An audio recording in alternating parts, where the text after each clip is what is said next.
बिस्मिल्लाहिर्रहमानिर्रहीम, अस्सलाम वालेकुम वरहमतुल्लाहि वबरकातुहू। दोस्तों, मैंने जो थंबनेल दिया है और जो टाइटल आप देख रहे हैं, इससे आपको थोड़ा बहुत अजीब लग रहा होगा, पता नहीं क्या है। असल में मेरे साथ हुआ ये कि 3-4 दिन हुए, ऐसा हुआ कि इन्वर्टर जो है ना ट्रिप कर रहा था बार बार। मैं समझा कि मेरा इन्वर्टर जो है ना वो ख़राब हो गया है और आटा चक्की चल नहीं रही थी। बाकी चीज़ें जो थी ना छोटी मोटी वो चल रही थी, जैसे गंदम का छानना हो गया, रुई का पेंजा वगैरह ये चल रहे थे। और बाकी चीज़ें यानी आटा चक्की नहीं चल रही थी, एस एम 18 नहीं चल रही थी, पत्थर वाली भी चल रही थी हालांकि, लेकिन 50 नंबर चक्की और एस एम 18 नहीं चल रही थी। तो मैं समझा मेरा इन्वर्टर में मसला आ गया है और ये चल नहीं रहा है। तो क्योंकि ज़ाहिर बात है मुझे भी ज़ाहिर बात है हर चीज़ का नहीं पता होता, मुझे भी मतलब कारीगर से या किसी और से हेल्प लेनी पड़ती। तो मैंने वो कारीगर को बुलाया जो हमारा इन मिक्सिंग वगैरह का काम करके गए हैं और जिनको ये सारा आता है। तो उन्होंने आके इसको चेक किया। उन्होंने पूरा चेक करने के बाद ये बताया कि भाई इसके तो फ़ैन ही जले हुए हैं। तो इन्वर्टर के यानी कि ओवरलोड की वजह से या जो भी मसला हुआ या ज़्यादा पावर आ गया उसमें या धूप शूप का मसला जो भी। हालांकि सर्दियाँ हैं, इतना ज़्यादा तो नहीं कि पावर आ रहा सोलर का।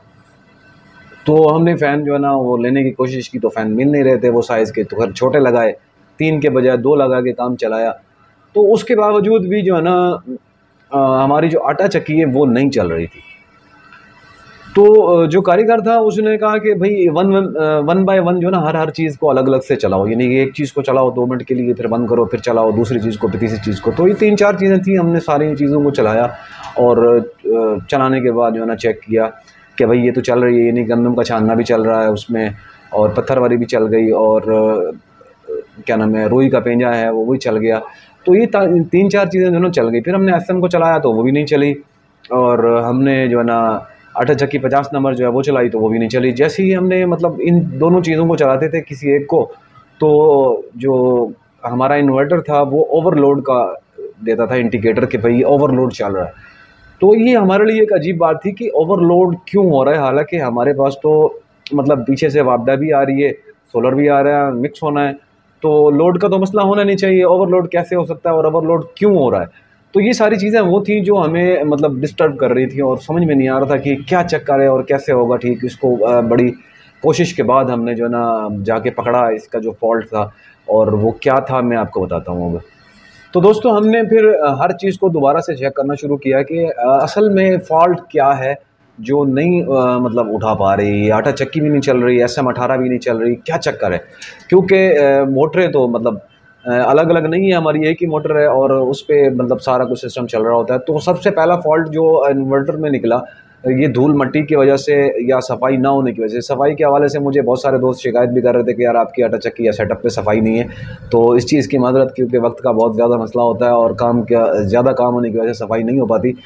तो धूल मिट्टी ज़्यादा होने की वजह से इन्वर्टर में जो धूल मिट्टी जम गई, उसके अंदर उसको सफाई की और उसके बाद जो है ना उसके फ़ैन उड़ गए थे। आपको मैंने बताया 3 फ़ैन होते हैं इन्वर्टर के अंदर, तो तीनों के तीनों जले हुए थे, वो लगाया। तो उसके बावजूद भी आटा चक्की जो है ना जब हम चला रहे थे तो वो ओवरलोड का मसला देती थी। फिर हमने उसके चीज़ों को चेक करना शुरू किया कि ऐसा क्या है जो उसमें ओवरलोड कर रहा है, क्योंकि कल तक तो चल रही थी, अब ये 2-3 दिन हुए मसला कर रही है ओवरलोड का। तो हमने उसकी जाली को चेंज किया, वो फिर भी ओवरलोड किया ऊपर आ रही थी। हमने जो है ना उसके बेल्ट को थोड़ा लूज़ किया ताकि ये मतलब ऐसा ना हो कि बेल्ट ज़्यादा टाइट हो गया हो। बाज़ औक़ात नए बेल्ट आते हैं तो वो हार्ड होते हैं, ख़ास तौर पे सर्दियों में बेल्ट जो है ना आपको पता है अकड़ जाते हैं। तो हमने बेल्ट को भी चेंज कर दिया, पुराना बेल्ट लगा दिया थोड़ा लूज़ किस्म का। हमने कहा चलो इसको चला के चेक करते हैं, तो उस पे भी नहीं वो कवर। फिर हमने और चीज़ें चेक करना शुरू की कि इसमें मसला है क्या, जो ये इतना ज़्यादा मतलब ओवरलोड का बार-बार दे रही है इंडिकेटर, मसला क्या है जिस पे।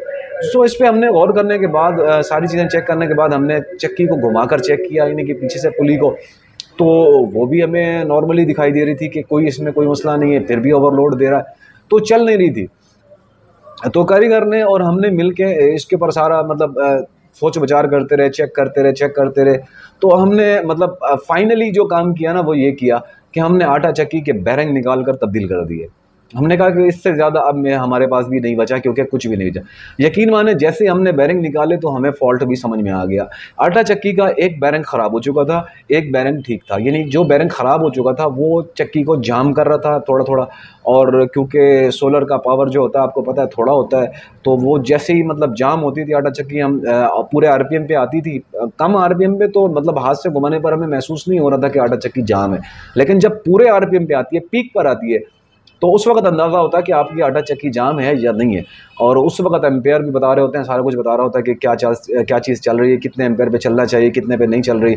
तो क्योंकि इन्वर्टर वाला सिस्टम जो है ना, उसमें सिर्फ फ्रिक्वेंसी आ रही होती है, एम्पेयर नहीं आ रहे होते, तो इसलिए हमें अंदाज़ा नहीं हो पा रहा था। तो हमारा एक बैरिंग ख़राब हो चुका था और एक बैरिंग ठीक था। लेकिन जब ये बात आप ज़हन में रखें, जब भी आप तब्दील करें तो एक के चक्कर में ना पड़ें, आपको दोनों ही तब्दील करने पड़ते हैं, क्योंकि साइज़ का मसला हो जाता है या मसले मसाइल फिर क्योंकि जब अगली दफ़ा एक और ख़राब होगा तो फिर आपको खोलना पड़ेगा, और वो क्योंकि पुराना है तो वो कभी भी ख़राब हो सकता है। इसलिए हमेशा ये कोशिश करें कि जब भी खोलें दोनों के दोनों बदली कर दें। तो फिर हमने जो ठीक था वो भी निकाल दिया, जो सही था मतलब ख़राब था वो भी निकाल दिया। दोनों बैरिंग हमने यूँ ही बदली करके दोबारा जैसे ही ऑन किया, आटा चक्की फ़ौरन चल गई। तो ये था ओवरलोड की वजह से इन्वर्टर जो है ना हमारा वो डाउन कर गई। तो कुल मिला के जो नतीजा निकला वो ये था कि मैं बार बार आपसे कह रहा होता हूँ कि अपनी आटा चक्की मशीनों को चेक किया करें, कहीं वो जाम तो नहीं हो रही हैं, कहीं ऐसा तो नहीं है कि जब हम हाथ से घुमा के चेक कर रहे हों उनके बैरिंग हमें ओके दिखाई दे रहे हों, लेकिन यूँ ही वो पीक पर आएँ यानी पूरे RPM पर चलें तो वो जाम होना शुरू हो जाएँ। एक साइड जाम हो रही है, यानी एक बैरिंग जाम हो रहा है या दोनों जाम हो रहे हैं, तो उस सूरत में हमें क्या नुकसान होता है वो ये आप समझ सकते हैं कि हमारे पास 19 किलोवाट वापडा है, 23 किलोवाट सोलर है, तो यानी कि कुल मिला के 40 किलोवाट बिजली आ रही थी। उसके बावजूद भी हमारी जो कैपेसिटी से ज़्यादा हो रही थी, ओवरलोड कर गया और इन्वर्टर ने उसे देने से मना कर दिया और ट्रिप हो जाता था बार बार।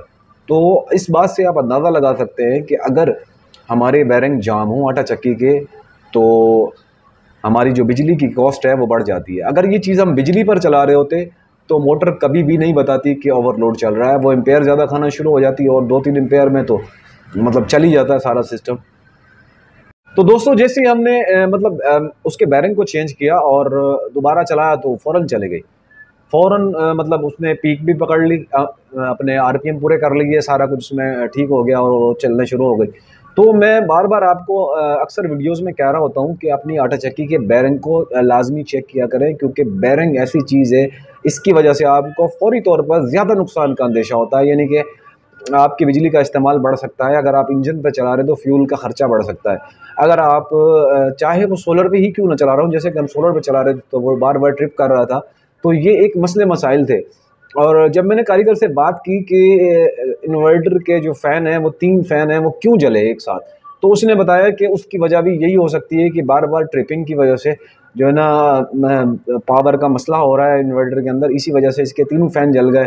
और बड़ी मुश्किल से हमने जुगाड़ करके फिर उसमें 3 फ़ैन जो है ना वो छोटे बड़े मिक्स करके लगाए ताकि किसी तरह हमारा सिस्टम चल सके। तो बार बार आपको आटा चक्की के बैरिंग को चेक करना चाहिए। बार बार से मुराद कम से कम हफ्ते में एक आध बार ऐसा हो कि आपको चेक लाजमी करना चाहिए। और उस दौरान आप ग्रीस को भी चेक करें कितनी है कितनी नहीं है, ग्रीस काली तो नहीं हो गई है। ये सारी चीज़ें आप चेक करते रहा करें ताकि आपकी आटा चक्की आपको मसला ना करे, आपको नुकसान ना हो किसी किस्म का। अभी हमारे पास जो मतलब ये जो फ़ॉल्ट आया, हमें कम से कम 3 दिन लगे कि इस फ़ॉल्ट को पकड़ने में, यानी कि 3 दिन तक मुसलसल ऐसा होता था कि जब मौसम थोड़ा ठंडा हो जाता था शाम के टाइम पे या सुबह-सुबह के टाइम पर, तो इन्वर्टर ट्रिप कर जाता था। हालाँकि हमारे पास 23 किलोवाट है, वापडा मिक्स है, उसके बावजूद भी वो जो है ना ट्रिप कर जाता था। तो हमें इस बात का अंदेशा हुआ कि दोपहर के टाइम तो चल रही है, सुबह और शाम के टाइम क्यों नहीं चल रही, क्या मसला हो रहा है। जब हमने इस फ़ॉल्ट को पकड़ा तो तब हमें समझ में आया कि असल में ये मसला ये था, हमारे पास जो इसके बैरिंग थे वो ख़राब हो चुके थे। हमने बैरिंग तब्दील किए तो वो दोबारा ओवरलोड वाला काम ख़त्म हो गया और बिल्कुल ओके होकर चलना शुरू हो गई।